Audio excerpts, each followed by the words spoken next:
if they're healthy.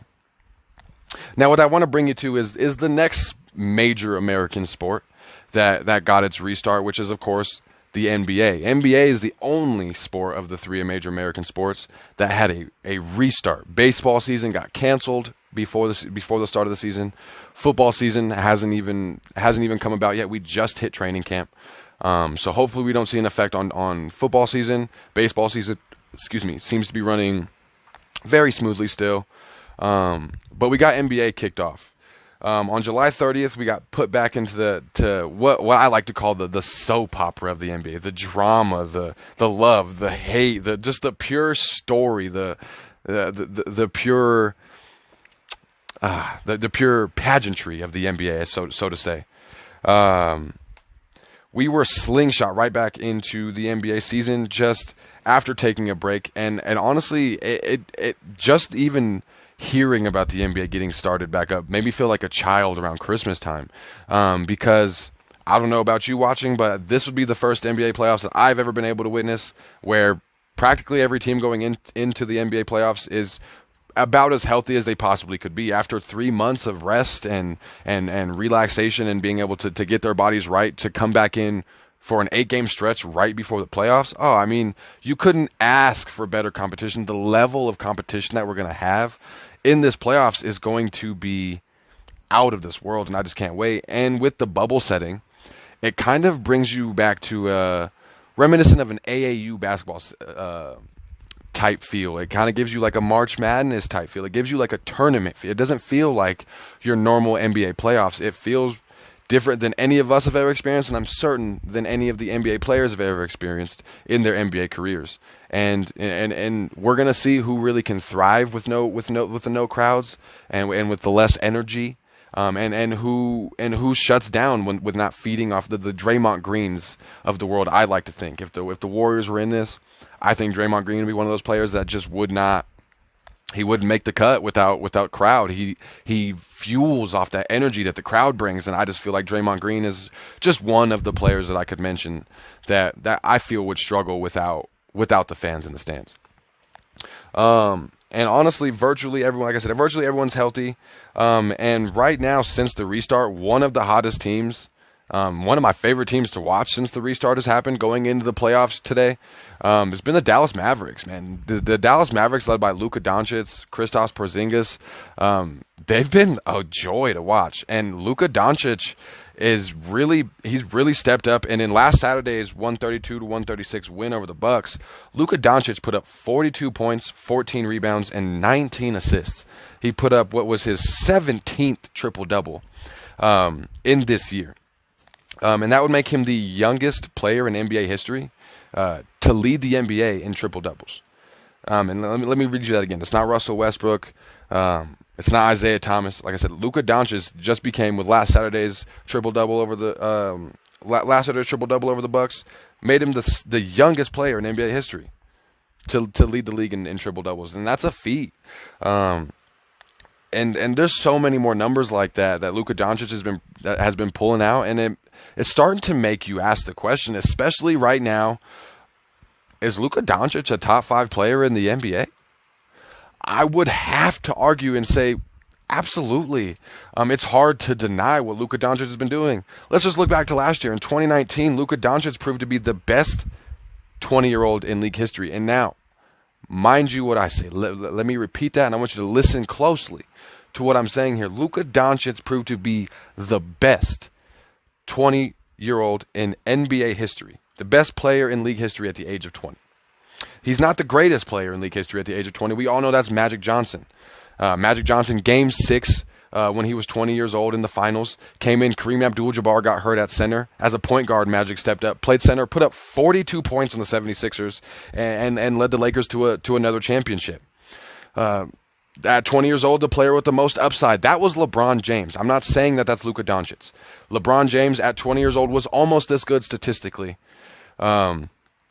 However, you could see athletically, LeBron was going to be leaps and bounds bigger than what he was at 20 years old. You look at Kobe Bryant. Kobe Bryant was damn good at 20 years old. He came in the league at 18 and won a championship the year he was 20 years old. But you have to look at what was around Kobe Bryant when he was 20 years old. Kobe Bryant came with what I would like to say one of the greatest basketball coaches of all time, Phil Jackson. That was his first year in LA. They got Shaquille O'Neal. Look at the team that was around Kobe. Look at the coaching that was with Kobe. Of course, Kobe won a championship when he was 20 years old. He didn't have to, at that point, like Kobe did later in his career, put the team on his back, take a trash team to the finals, and win the finals on his own as Kobe Bryant and have the Bean bring the championship back to LA. No, you could argue that Shaq was the best player on that team at that time, not Kobe.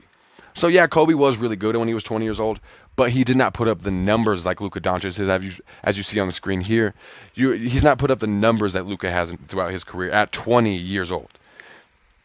Luka Doncic is one of 5 players in league history to average over 20 points in the NBA as a teenager. One of 5 teenagers in the NBA to average over 20 points a game. And then when you look at the way that Luka plays, and that's probably why my biggest portion of this argument is, let's just say, for instance, looking at Luka over Zion. I personally would, at this current moment, with the small sample size that we've gotten of Zion so far, and the larger sample size that we've gotten of Luka, I would have to take Luka over Zion. Because to me, when I look at Luka, you can't rush Luka when he plays basketball. Nobody makes him play at a faster pace than he wants to play. Luka uses his frame and his size to get you where he wants you to be. He definitely runs the game in this guard-centric league. He's one of the best point guard that's playing right now. Like I said, nobody can make him play faster than he wants. He uses his size and his frame. He controls the game like the likes of a Magic Johnson or a Larry Bird. And when you watch him play, that's who he's reminiscent of in my eyes is the Magic and the Birds. But what I really like about Luka is how he controls the game. It makes it to where that you look at him and you say, even through injury, Luka Doncic should be able to maintain his level of play that he's at now.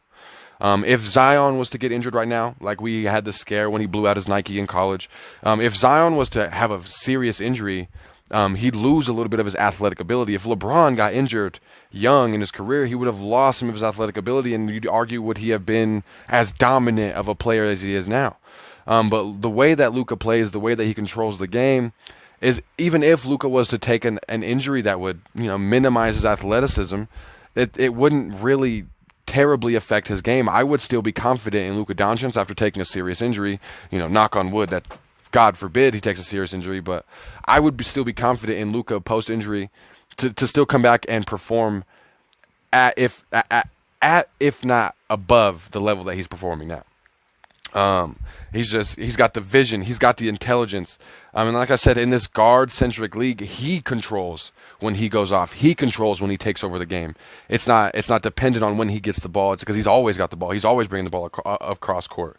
So, and then it makes me ask you, of course, so if you don't think that Luka Doncic is a top 5 player in the NBA, who would you put above him? Like I said, we're talking in a time right now where Kevin Durant's not playing basketball.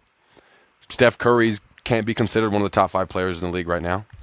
You definitely, of course, you got the LeBron, Kawhi, Damian Lillard. You can't deny that. And then you have the argument, James Harden, Anthony Davis, who deserves these last spots. And I would say, especially right now with the way things are looking, how Luka's playing. If you look at right now over time, because we don't know how KD's going to come back off his injury, I definitely would slide Luka Doncic into that 5th spot. Luka Doncic has proven himself to be a top 5 player in the NBA, and I have a hard time putting certain players above Luka that as a top 5 player in the NBA. You may have at one time considered Kevin Durant second best player in the world, but is Kevin Durant still the best player in the world? Nobody knows. Kevin Durant doesn't even know. He's barely been able to do any athletic workouts yet. So, we don't even know if Kevin Durant's going to come back 50%.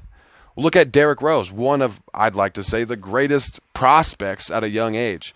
Derrick Rose it looked like he had the potential for such an amazing, explosive NBA career, and I loved watching Derrick Rose. That was about the time when I really got into watching the NBA. Derrick Rose made me fall in love with basketball as a young man. Just watching him play was so fun, and then he took those injuries and injury after injury, and it just, after a while, being an athletic player that counts on your athleticism, once you start to take those injuries that take away from your athleticism, it makes your game not as game not as potent, not as dominant.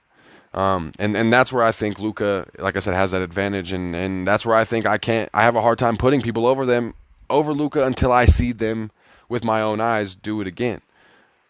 But I think without a doubt, 100%, Luka Doncic is a top 5 player in the NBA, and I implore you, please drop me in the comments if you don't think Luka's a top 5 player in the NBA.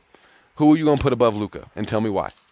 I'll debate it with you in the future. We'll talk about it later, but I'd like to know. If you don't think Luka's a top 5 player in the NBA, who is? Of course, now I'd like to move on to the topic I'm most excited about, the NFL. I mean, I'm a sports fan through and through. I love baseball, really love basketball. I'll stay up late at night. I'll set my alarm for 3 o'clock in the morning to watch Serena Williams play tennis in London. Thank you for tuning in to another episode of the Huddle Chat Sports Show. Don't forget to follow me on Twitter, Instagram, Facebook, at Indo is my Nindo. And don't forget to hit that like, comment, and subscribe. Let me know about any debate ideas you have. And don't forget that notifications bell for future information about future episodes. And again, don't forget to hit one of these couple videos on your screen here. You guys have a great rest of your day. Thank you for your support. And stay blazing out there.